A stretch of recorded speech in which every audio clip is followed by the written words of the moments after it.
Please take your seats, dear colleagues. And a warm welcome to this summit. And without further ado, it is my honor and pleasure to give the floor to our host, the President of the Republic of Turkey. Please, President Erdogan, you have the floor.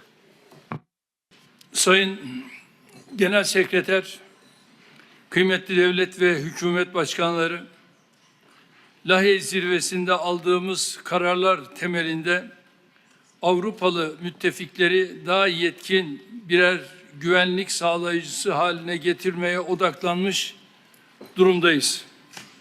Türkiye olarak 2030 yılından önce savunma harcamalarımızın oranını %3,5 düzeyine yükseltmek için tedbirlerimizi aldık.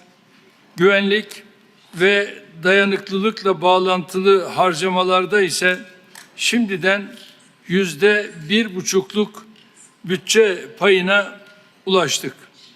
Böylece %5 hedefine Lahey'de belirlenen 2035 yılından 5 sene önce erişmeyi hedefliyoruz.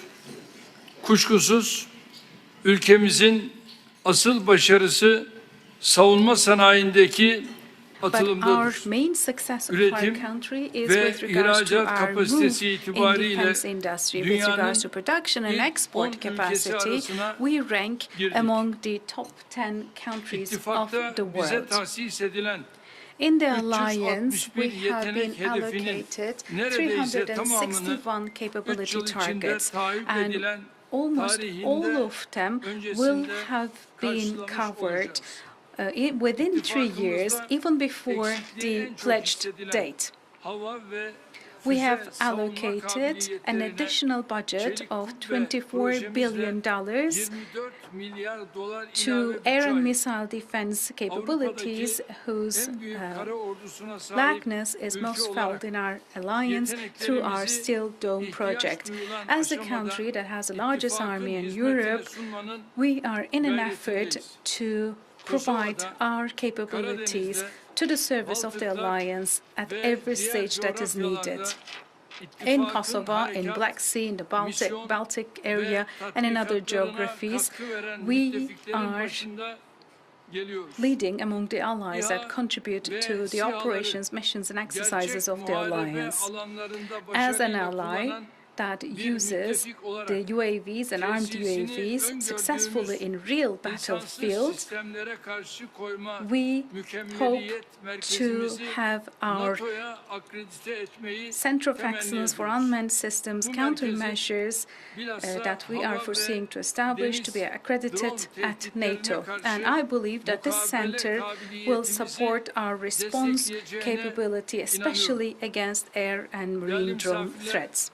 Distinguished guests, I would like to especially attract attention to the following two issues so that we can reach the NATO 3.0 target as soon as possible. First of all, starting with the defense industry, lifting of restrictions among allies in defense cooperation, starting with the defense industry.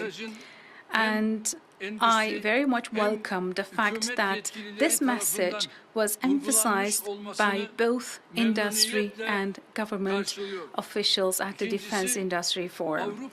Secondly, as European allies, while taking on more responsibilities in the defense of the continent, we need to refrain from taking decisions and making actions that may weaken the integrity of the alliance and transatlantic relationships. And here I would like to especially address our allies that are members of the European Union.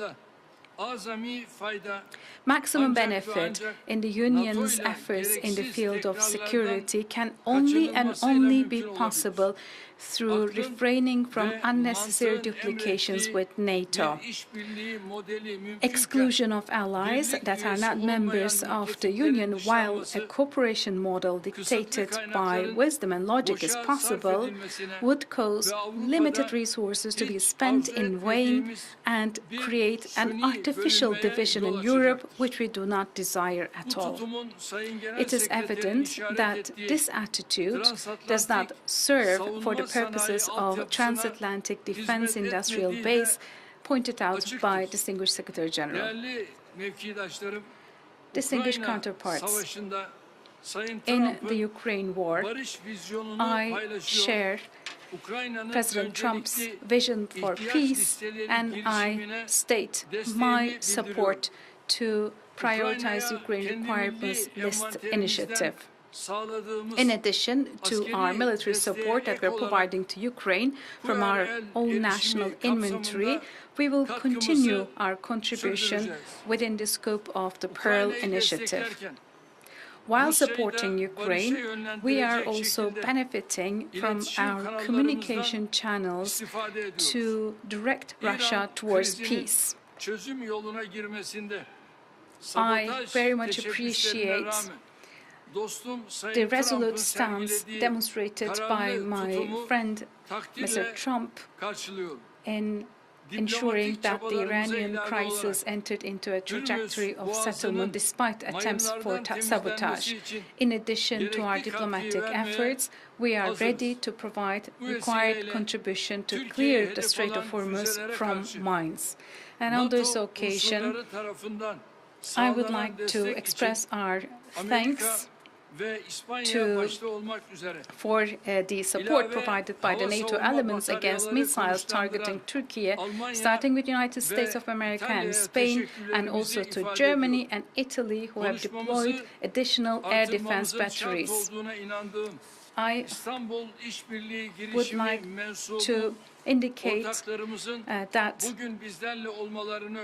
it is very important that our partners under Istanbul Cooperation Initiative, whose solidarity that I believe is a must, and it's very important that they are here today with us. And I once again emphasize that the key for lasting peace in the Middle East is a two-state solution. And I would like to indicate that we all have a duty to ensure peace, and especially Gaza and Lebanon. And finally, I would like to remind you once again that we need to be in full solidarity in fighting against all forms and manifestations of terrorism, and I wish the Ankara Summit to lead to auspicious results, and I'd like to thank all who have contributed in the preparations for the summit. Thank you. And I want, indeed, whilst the press is leaving, I want to thank you for what you did with hosting this event. It is really huge, to quote somebody at this table.